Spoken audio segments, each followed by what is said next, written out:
Okay, recording in progress. Hi, everyone. Introducing myself. I'm Jenny. I work on growth and go-to-market at Multitudes, which if you don't already know, you probably do. But it's a Multitudes helps engineering teams get delivery on track sustainably. We bring metrics like Dora, Space, and DevX to life with nudges in Slack and other connects so you can help your team take action for continuous improvement. Kind of love that marketing spiel. It's great. Tech Leader Chats. For those of you who are new here, though, welcome to your first TLC.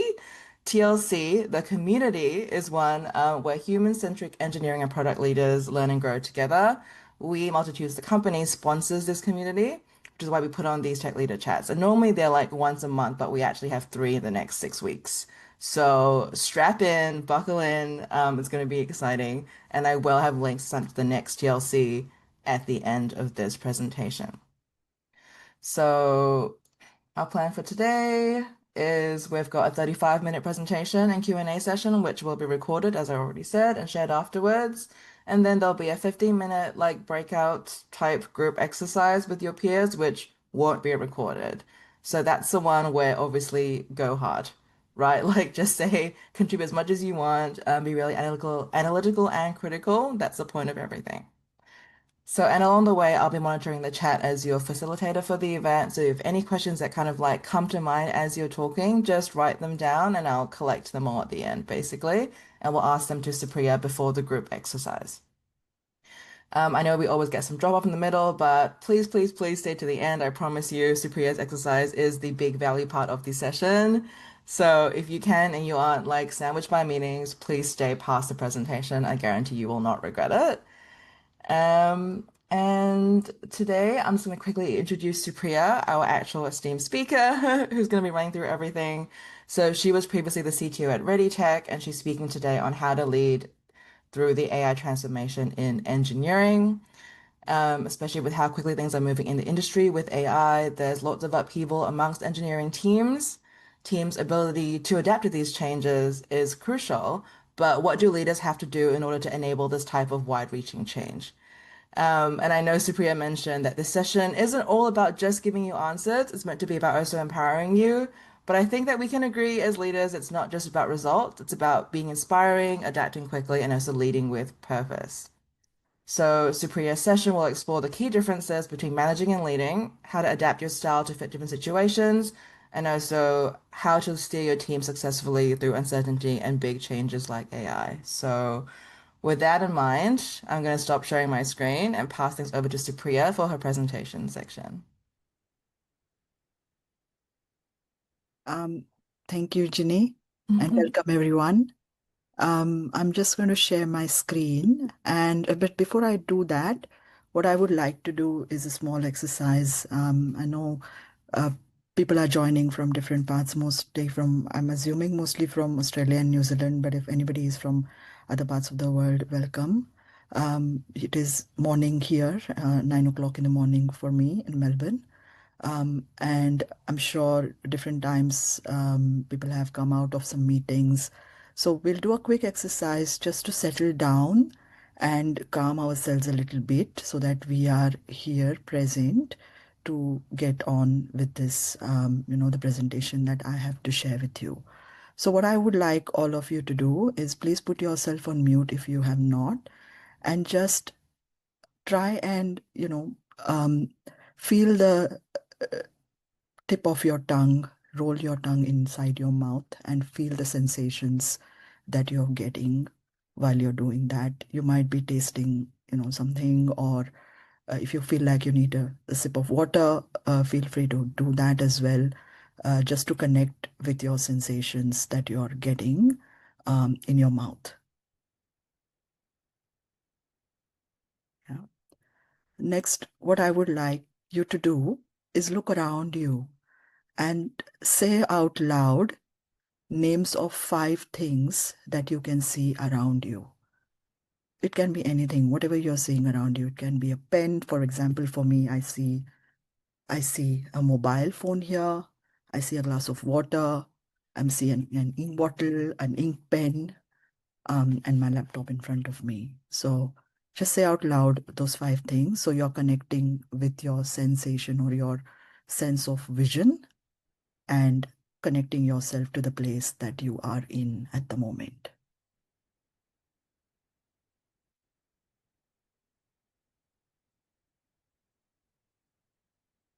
Right. Next, I would like you to take a deep breath, breathe in, and just breathe out through your mouth. Do it one more time and just feel the sensation on the tip of your nose. So this is how you're engaging with a sense of smell. You might be smelling something. Just record that in your brain. And now you're connected with your breath as well while you're doing it. Yeah. And then finally, we are going to connect with a sense of touch. So please put your hands on your desk and feel the sensations to the tip of your fingers, as well as feel the sensations through your feet. So I hope everybody's here now present. And since I'm in Australia, I would like to take this moment to express my gratitude as I'm feeling it. I'm feeling the beautiful weather here and I'm present here. And I want to express my gratitude to the past, to the elders past, present, and future, and the people of Wiradjuri, uh, the land of Wiradjuri people where I am in at the moment, for letting me be here and be a part of this community and this country. So I would like you to express the gratitude from wherever you are for the land, for the people, for being there, present here and now. Okay. So let's begin now that we are all here. I'm going to share my screen. I'm always skeptical when I'm sharing. Okay. Please excuse me for fumbling a little bit. I click on present. Are you able to still see the screen? Yeah. Yeah, we can see it. Yeah. Thank you. Cool. So I've already acknowledged the country. About myself, my name is Supriya. I'm working in senior leadership, and it doesn't matter where I work. That's not my identity really. What I'm passionate about is I'm passionate about women in tech and especially mindful leadership, and that's what we are going to talk about today. And I'm sure a lot of you would be thinking, but this is a workshop or session to understand how I can lead in this trans uh, world where there's a lot of transformation. And towards the end of the workshop, I hope you get some of the tips and tricks and answers to those questions by looking at leadership in a different way. And that is what I would like to share with all of you today.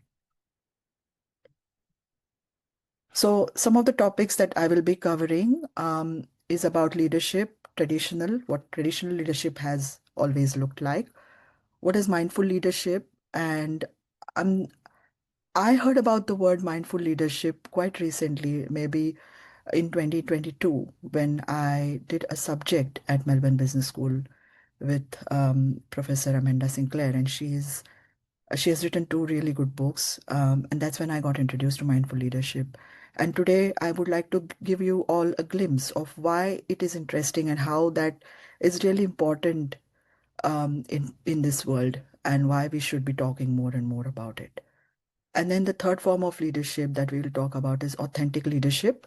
Again, a word that gets thrown around quite a bit, but we'll talk a little bit more on what it should mean and how we can show ourselves as authentic leaders. And finally, I would cover leadership in crisis. You can call crisis, I use the word crisis, but you can look at it in different ways. It can be transformation, uncertainty. That's what generally happens during crisis as well. So those would be the topics that I would be covering today. I want to give a disclaimer. Unfortunately, if you are here to get quick answers, this is not the place. I'm sorry to disappoint you. This workshop is not for giving answers because I strongly believe leadership is an ongoing journey of self-improvement, and it is for each person to take that individually. There is no magic pill and no single recipe, and that is what we will learn throughout the session today. So some of the ground rules. So like Ginny mentioned, there will be a small exercise towards the end, and I really hope people can stay back for that because that would be your practice. Because leadership is not about just knowing things; it is about practice. It's like acting, right? When people say you cannot practice acting in isolation, you have to be on stage. So leadership is that, and that's why the exercise. It will give you a small taste of how you can apply some of the concepts that we would be discussing throughout the session. So if you can please stay for that. Please be open and non-judgmental during that exercise and otherwise respect others' opinions and at the same time engage in mindful listening as well.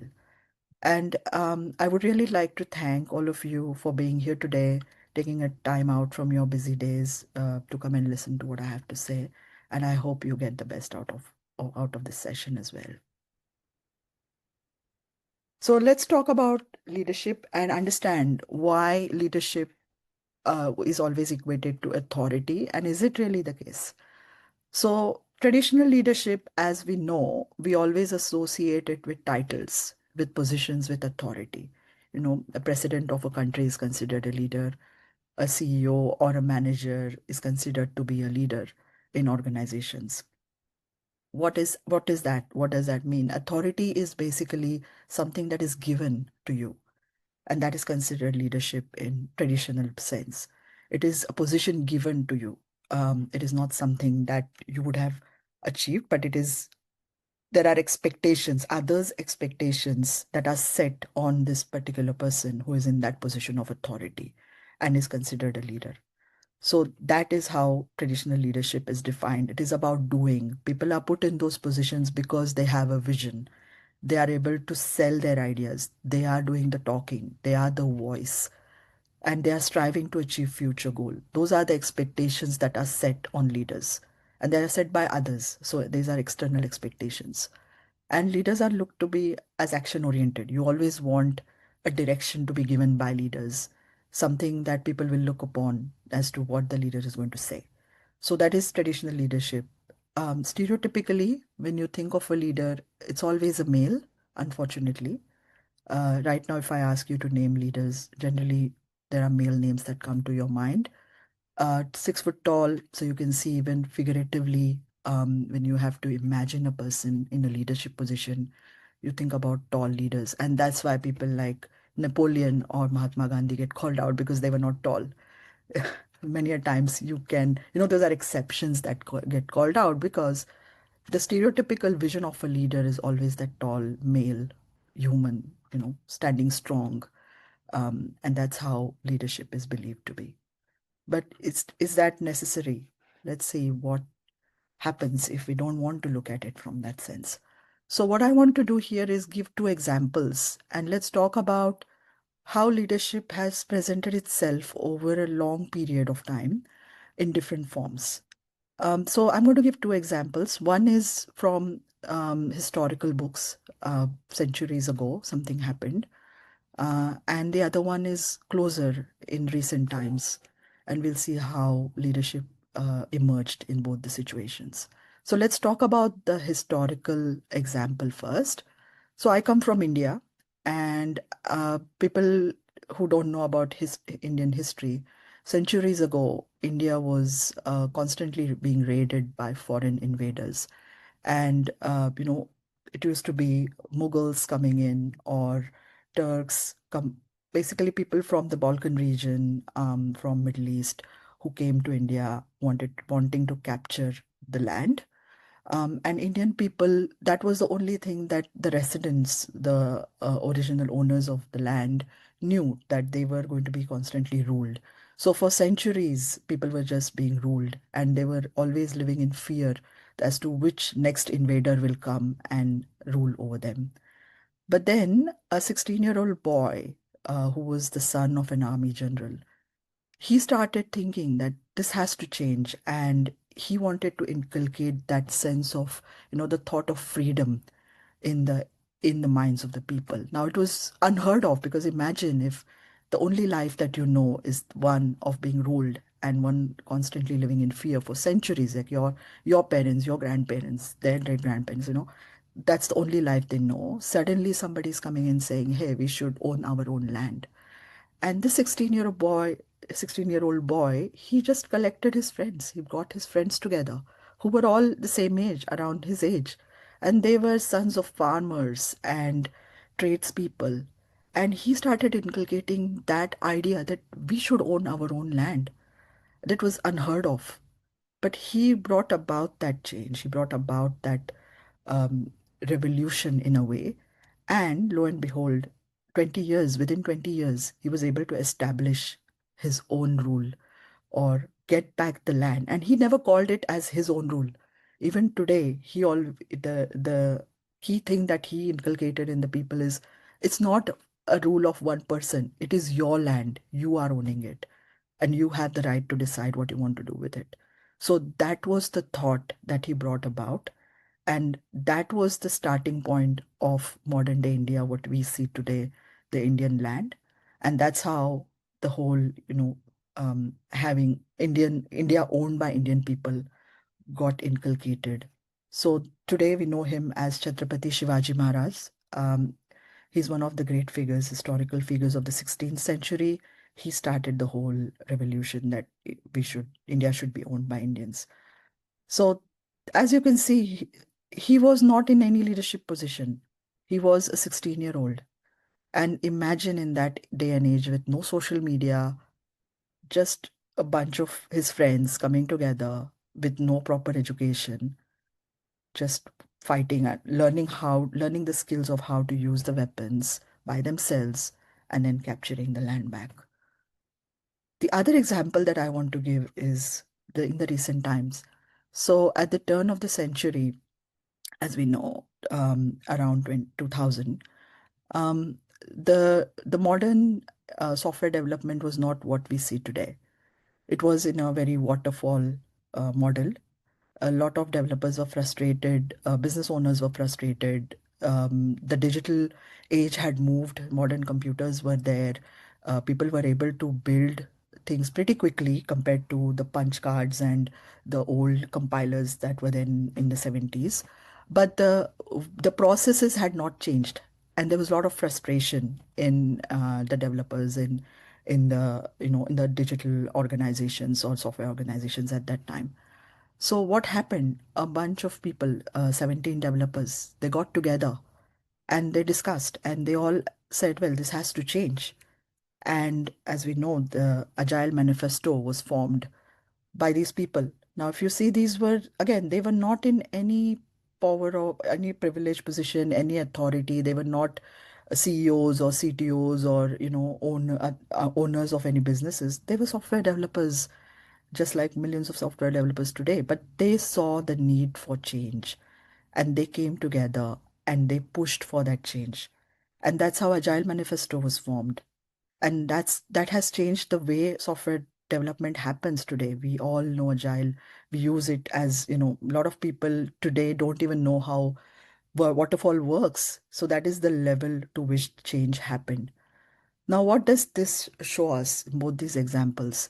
That neither of these people, whether it was Shivaji Maharaj or these group of individuals, they were not in any position, any authority. They were not tall figures. In fact, Shivaji Maharaj was very short, 5 feet tall. So it was not even those stereotypical male position, figures, but they were able to bring about that change. And this is what leadership is all about. It's not about authority, but leadership is about the thought of bringing about the change. So, what is mindful leadership? Now, this is mindful leadership, which is being curious. So, all of them were curious, wanted to know what is going on, listening, and valuing the present. So, they all acknowledged what is going on right now in the world, and things have to change, and acknowledge that. And leadership, this is leadership. Leadership is a process of influence between individuals, within groups. towards a valued outcome. So it is not about a person. It is not about that title. It is not about the position. It is actually about the action that has to happen to cause the change. It is about influencing people, bringing people on the journey to make things happen. And that is leadership. Now, you would say, if you look at the definition of mindful leadership, we are talking about being curious, listening, valuing. Where is the action here? But all the examples that I gave you talked about action, right? And I gave you examples from 16th century to latest, and I'm sure all of you, while I was talking, you can imagine thousands of similar examples throughout history in different areas, in software, non-software, in similar position with people showing leadership. But that is all about action. And mindful leadership doesn't talk about action at all. So, how does mindful leadership connect with action?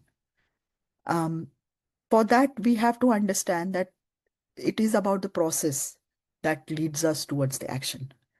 And let's look at what that process looks like. That process is the basis of mindful leadership because that is what causes the action to happen. So for that, we need to understand and go deeper into understanding the human mind and what are those different states of mind that we all have. Now, many a times people don't even realize that there are states of mind. The only thing that we know about is thinking, right? We hear the word thought leadership. Thinking is overrated in modern world because it's always about action. Give me something quickly, something fast. Here is the problem, find the solution. Go evaluate things. Just be repetitive, ruminate on things and quickly react on something. That is how thinking works. It's superficial, it's on the top, it's what happens constantly in front of our minds. That's the first state of mind. But there are two more states of mind that we need to be engaging with. One is reflection. Reflection is basically asking the questions how and why. Like, how am I thinking? Why am I thinking in this way? What are the sensations that I am feeling in my body when I am thinking in this way? No. So when I did this exercise, one of the things which I always realize is whenever I'm feeling scared, I always feel a strong sensation in the pit of my stomach. So this is something which, after reflection, I could realize this is how I'm feeling, how sensations are coming up on my body. So that reflection is also equally important state of mind to be engaging with. How am I thinking? Why am I thinking? And then the third state is awareness. So being aware of what is going on. Expansive. It is expansive. It is open and noticing. For example, if I'm glancing out of the window, I can see that the sky right now is grayish. There are clouds in the sky. That's just being aware. I'm not trying to change the state.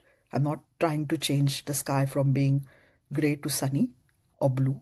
Neither am I trying to judge or saying, oh, why is it so gray? Or, I'm not, I don't like it. Or I'm not trying to be judgmental about Melbourne's weather the way it is. I've just observed and I'm just noticing things as they are without being judgmental, without trying to change it immediately. So it is important that all three states of mind are engaged to get that maximum impact with the action that we are going to have. So just to go back on the examples that we spoke earlier, both the king and also those 17 developers, they engaged with all three states. They were not in denial. The the developers were not in denial that yes, things are slow. They accepted and acknowledged that the process is not right. They were not trying to quickly react on things. They made a good reflection on why is it slow? What are those areas that need to change? And that's how Agile Manifesto came into being. Similarly, the king, he reflected on why are the people thinking like this? What are those areas that I need to focus on to influence to make the change happen? So it is important to engage in all three states of mind, and that is where mindful leadership starts or originates. Now, let us look at the difference between management and leadership. Many a times these two words are used interchangeably, and I really want to highlight the differences here. First, let us look what managers are all about. So, managers are operational thinkers. They are given a problem, focused, objective goals to solve for. It's very much operational, here and now. This is the problem, go solve for it. Here it is, do it now. Very task oriented. They don't have to look at anything else, just come up with the tasks, get on with it. Directing, managers generally direct the team. They give clear directions on what should happen. It's very much command style. And then they want to ensure that there is consistency. That's the whole point of having a manager, because we want to maintain that consistency, maintain the standards, maintain the ways of working. That's generally how managers operate. Leaders, on the other hand, focus on strategic thinking. It's not about operational, it is about strategic, building the vision for the future. So, just to reflect back on the example again, the king, Chhatrapati Shivaji Maharaj, some of the fundamentals that he has given are applicable and followed even today. Um, that was his vision. You can see after even after 4, 5 centuries, they are true, and you can follow them. So he built that vision for the future. He was able to influence to the point where modern India got shaped because of it. Similarly with Agile Manifesto, if you see, it's applicable even today. After so many years, even after through the changing periods, you can still apply the concepts and the the principles mentioned in the Agile Manifesto. So that is building the vision for the future. Similarly, influencing. And most important part over there is alignment, having that human connection. It is not just about directing people to do it, bringing people together, building that collaboration, and having that human connection. Along with human connection comes empathy and emotions. That those are the two key things which are not considered in management, but they are the key in leaders and leadership. Similarly, the last point here is adaptability, responding to different situations in different ways. Now, this is quite contrary to consistency in a way, because leaders are not looking for a template that this is the problem, this is the solution. That's not the template that leaders are looking for. They are looking to see how best can they build that vision for the future and adopt to different situations. So there is no set template when it comes to leadership.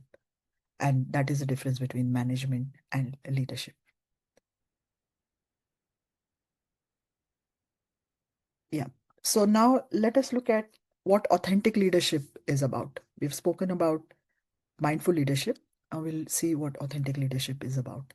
So we have heard this word quite a lot. Bring your authentic self to work. Be authentic. It's a great value to have.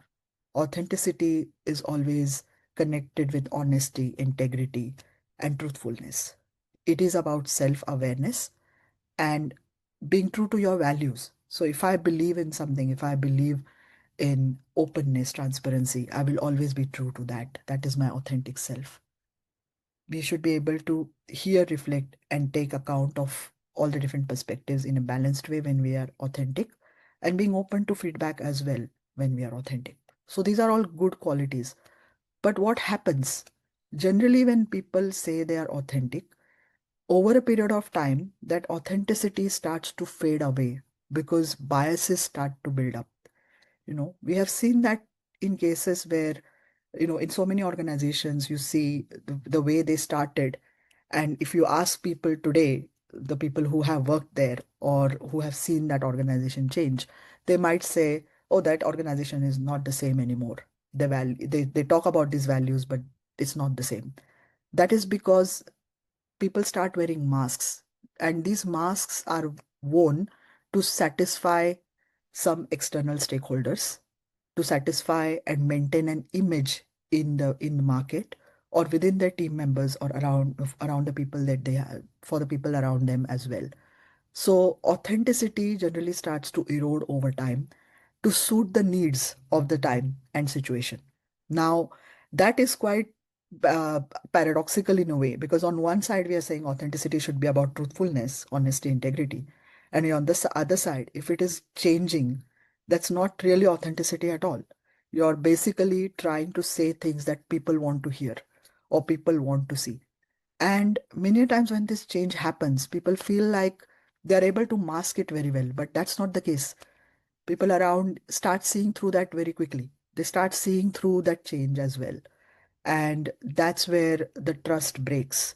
So it's very important to maintain that authenticity and be truthful and be very clear what is your authentic self that you're bringing to life, bringing in front of the world, and not change along the way just to suit the needs and expectations of people around you, because that's not really what authentic leadership is about. Now I'm going to give two examples here as well to show what how authentic leadership can be identified. So one example is from Melbourne. I don't want to say the name of the organization, but I mean, people may be able to guess after I talk about it. This organization was started in early 2000s, around 2001 or 2, I think, by a family in Melbourne, and they grew and they became, it was a digital organization, software organization, providing marketplace, a digital marketplace as well. They grew significantly over a period of time, and throughout their growth, and if you speak with employees working there, they always used to say that the owners are authentic, they value their employees, and they used to show it while, throughout the period, by doing profit sharing. And they were a bootstrapped organization. They were very clear they didn't want to go with VCs or anything. They maintained that bootstrap throughout the time, and in 2023, they were acquired by a big US organization. Um, Now, when they got acquired, they were basically, the company was sold at a very big price. But what the owners did was they decided to share the part of their profits, or the price that they got, the value that they got, with all the employees that have worked with that organization since the beginning of the organization. So if somebody had worked in 2005, let's say, for 2 years, that those people would also have got a part of that sale price money that the owners got. So that is a great example of authenticity, because when they were talking that they valued their employees, they were not just saying it for the face value. They actually showed it through their actions by sharing the profits with all the employees that had contributed towards the organization throughout the period that they existed. The other example is a very popular one. Patagonia, I hope people know Patagonia is a very famous apparel brand. They manufacture apparels for adventure sports. And from the beginning, Patagonia had always been valuing climate change, or making sure that their products are ethically manufactured. They wanted to maintain that ethical part very well, always giving back for supporting the climate change movement. And one great example that they decided to show is in 2022, they actually pledged the entire company to fight climate change. Now, that's a very big thing. You can see it's worth 3 billion. But that again showed authentic leadership, that the owners were not just saying it for face value, or, as a tag to say, yes, we are ethically sourced, our products, our material is ethically sourced, or we believe in supporting this movement. They actually showed it through their action. So these are two great examples of authentic leadership and how it can show up um, in different forms. And therefore, it's important that you define what your authenticity is as a leader, and don't try to change your authenticity based on what somebody else wants to see from you. Be true to yourself, show that true face throughout your journey as a leader as well. So that is authentic leadership. Now, what I want to do is I'm going to flick through some of the slides very quickly. And I'm assuming everybody is on mute. And I want you to loudly say the color that you can see on the screen, right? Just say the color loudly.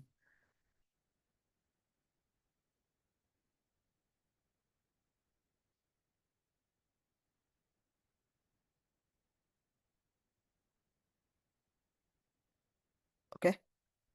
So this was an exercise to show, to put some cognitive load on the minds of the people. I know it was very difficult when you're seeing your word black, but the color is not black. You're seeing a different word written, the color is different. You're supposed to say the color, and it puts you in a very uncomfortable situation. And we don't like to be in that situation, right? Our brain doesn't like to be in that hyperdrive where um, going by uh, the fast and slow thinking analogy, the system too gets kicked up, and that is something which we never enjoy.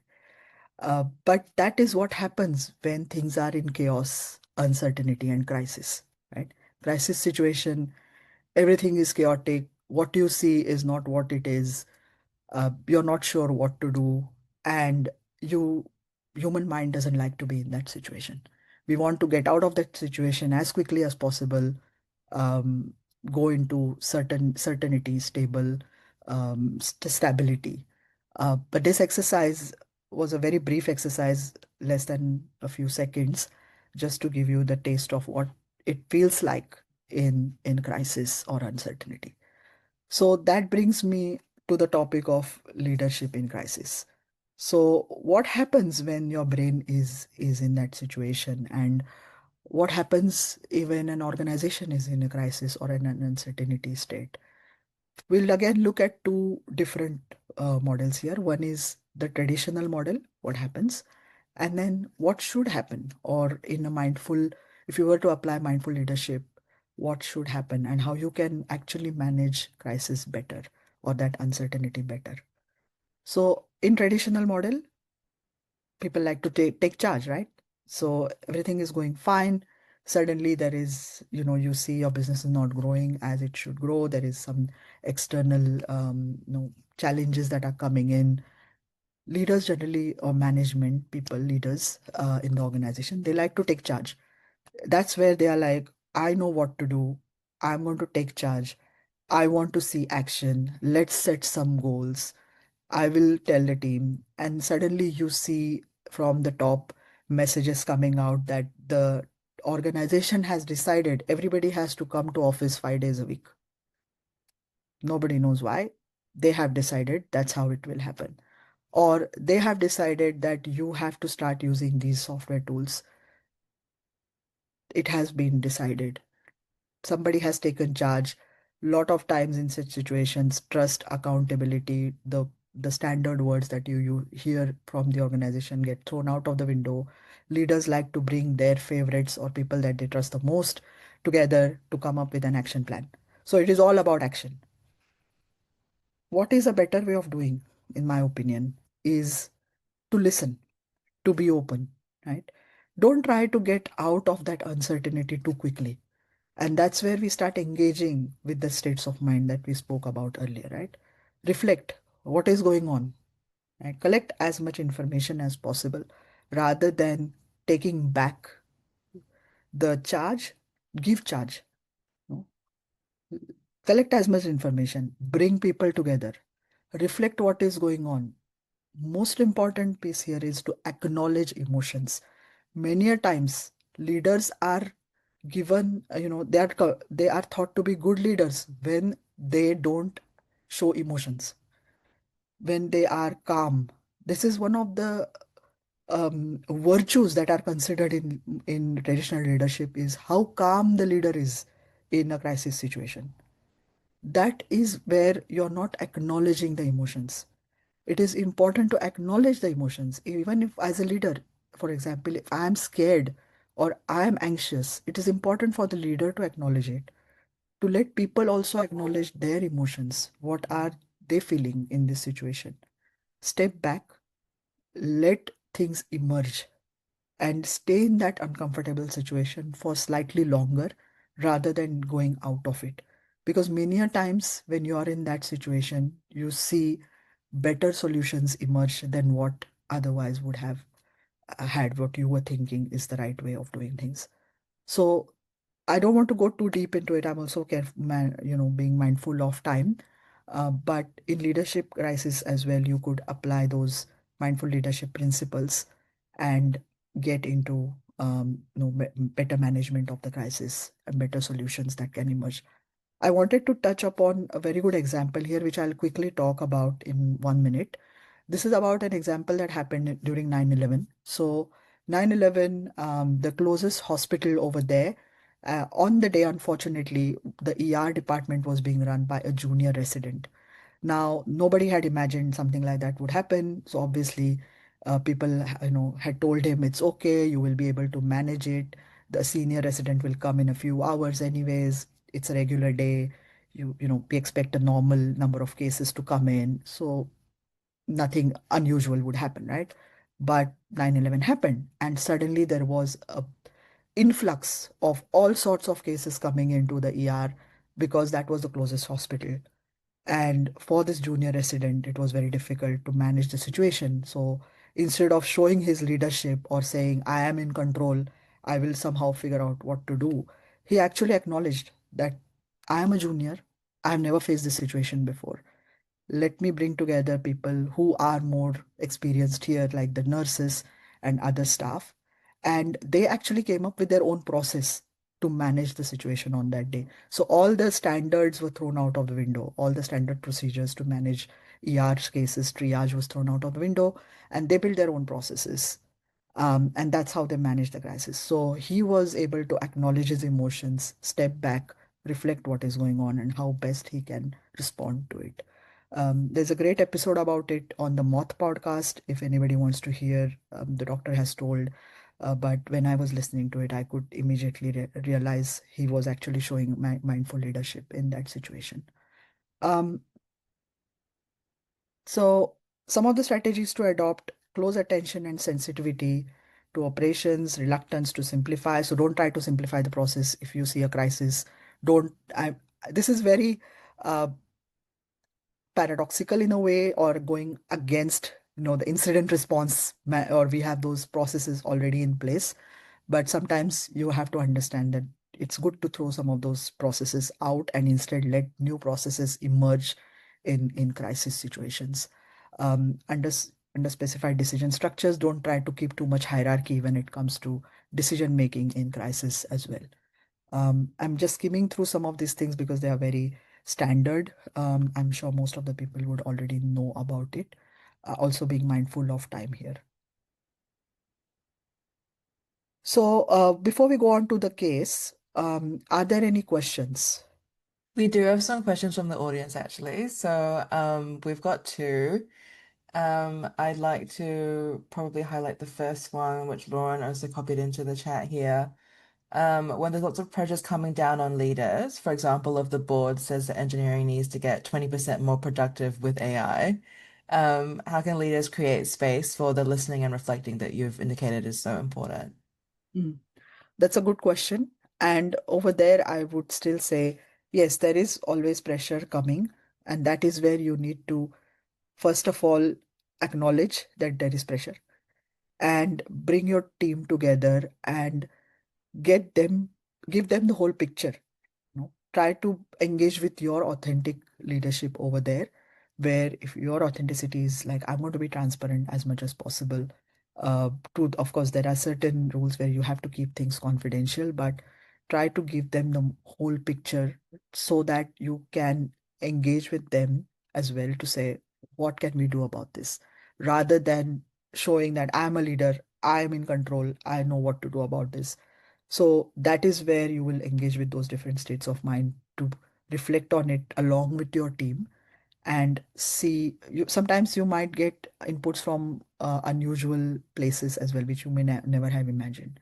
So that is where you would start showing your authentic leadership and as well as mindful leadership.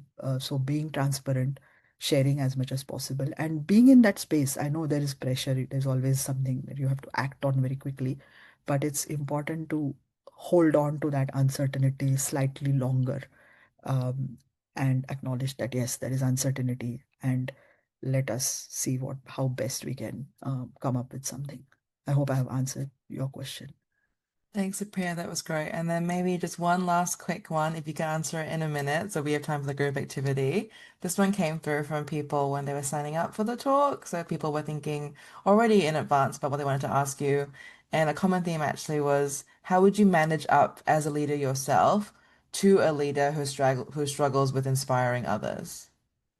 So, managing up again, engage with your authentic leadership and be very clear on what your expectations are, because you're here for strategic thinking, right?